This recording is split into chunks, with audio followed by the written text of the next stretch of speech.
Welcome back dear students. இன்னைக்கு நம்ம ICSE 10th Maths first chapter ஓட sum 5 பார்க்க போறோம்.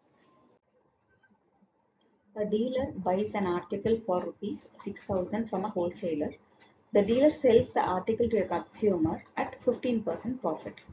If the sales are intrastate and the rate of GST is 18%, find input CGST and input SGST paid by the dealer, output CGST and output SGST collected by the dealer, the net CGST and SGST paid by the dealer, the total amount paid by the consumer. So என்ன கொடுத்திருக்காங்க, same like previous sum. Dealer வந்து ஒரு wholesaler இருந்து ஒரு ஆர்டிக்கிளை 6,000 ருபீஸ்க்கு வாங்குறாரு. இந்த dealer வந்து அந்த ஆர்டிக்கிளை 15% ப்ராஃபிட் வச்சு ஒரு கன்சியூமர்கிட்ட விற்கிறாரு. இது ஒரு இன்ட்ரா ஸ்டேட் சேல், அதாவது விதின் த ஸ்டேட் அப்படின்றதையும் கொடுத்துட்டாங்க. ஜிஎஸ்டி எவ்வளோ 18%ன்னு கொடுத்துட்டாங்க. ஸோ நம்மளை என்ன கண்டுபிடிக்க சொல்லியிருக்காங்க, டீலர் எவ்வளோ இன்புட் சிஜிஎஸ்டி அண்ட் எஸ்ஜிஎஸ்டி பே பண்ணியிருக்காரு, அதே மாதிரி டீலர் வந்து எவ்வளோ output and CGST and output SGST collect பண்ணியிருக்காரு. அடுத்தது net CGST and SGST dealer எவ்வளோ பே பண்ணியிருக்காரு அப்படின்ற டீட்டெயில்ஸும் கேட்டிருக்காங்க. ஃபைனலாக கன்சியூமர் எவ்வளோ அமௌண்ட் டோட்டலாக பே பண்ணியிருக்காங்க, இதுதான் கொஸ்டின். ஸோ நம்ம first input CGST and input SGST கண்டுபிடிக்க போகிறோம். ஸோ எவ்வளோ selling price of the wholesaler எவ்வளோ 6,000, 18% ஜிஎஸ்டியில் கொடுக்குறாரு. அப்போ இன்புட் சிஜிஎஸ்டி கண்டுபிடிக்கணும் அப்படின்னா நம்மளுக்கு எவ்வளோ வரும், 9% of selling price of the wholesaler. So 18% நம்ம 9 ஸ்ப்ளிட் பண்ணிடுவோம். அப்போது 9/100 into 6,000, 0 கேன்சல் ஆகிடும். 60 into 9 gives rupees 540 rupees. So input CGST எவ்வளோ rupees 540. அதே மாதிரி இன்புட் எஸ்ஜிஎஸ்டி எவ்வளோ 9% தான் சேம்.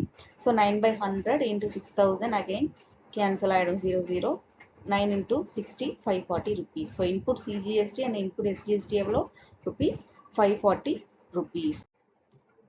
நெக்ஸ்ட்டு அவுட்புட் சிஜிஎஸ்டி கண்டுபிடிக்கணும். பட் அது கண்டுபிடிக்கிறதுக்கு முன்னாடி நமக்கு selling price of the dealer தெரியும்.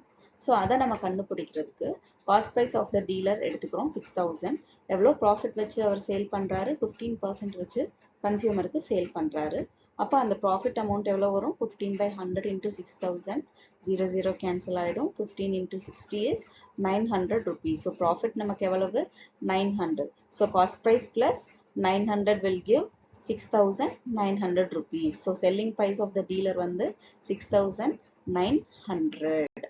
So now இப்போ output CGST and output SGST கண்டுபிடிக்க போறோம். So output CGST collected by the dealer கண்டுபிடிக்க போறோம். That is 9% of selling price of the dealer.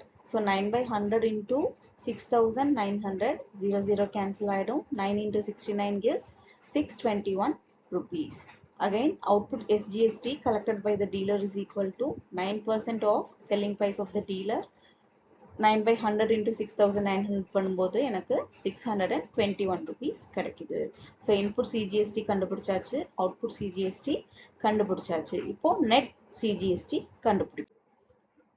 இப்போ நெட் சிஜிஎஸ்டி டீலர் எவ்வளோ பே பண்ணியிருக்காரு அப்படின்னு பார்த்தோம்னா output CGST minus input CGST பண்ணணும்.